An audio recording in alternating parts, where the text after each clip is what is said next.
Ayon sa isang fans ay pinatunayan na nga ni Paolo Abilino na wala talaga silang relasyon ni Kim Chiu. Pang-promo lang talaga ang kaswitan nila ni Kim. Komportable lang talaga si Kim Chiu na harutin si Paolo kasi nga parang may basbas ni Janine Gutierrez. Kaya kalmado lang si Nini dahil siya talaga ang mahal ni Paolo Abilino. Alam nyo ba nung nasa Iloilo sila, nagpaiwan si Kim Chiu at si JM De Guzman na unang umuwi si Pao. Kung totoong may relasyon sina Kim Chiu at Paolo Abilino, 'di ba dapat ay kasama pa sila ni Paolo off-cam, 'di ba? Umuwi si Paolong mag-isa kasi nga baka inaalala niya si Janine Gutierrez. Nasasaktan niya na siguro si Nini. At 'di ba may haka-haka na baka matulad na naman kay River Cruz na sa hiwalayan din na uwi ang relasyon nilang dalawa.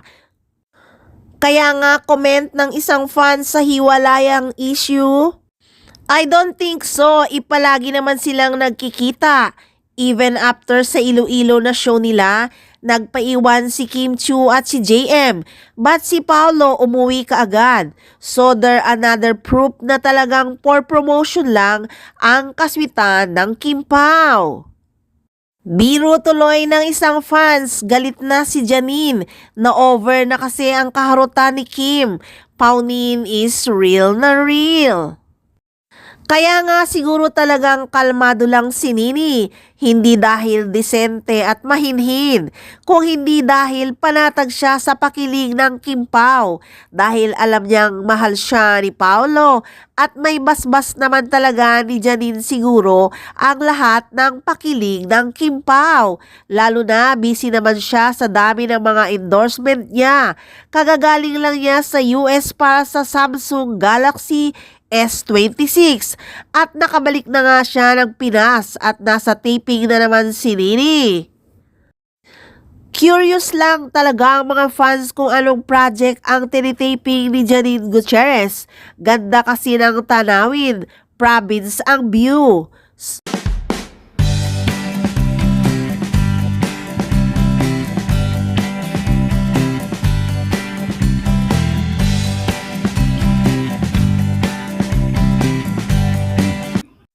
So, update muna tayo sa Paunin, guys.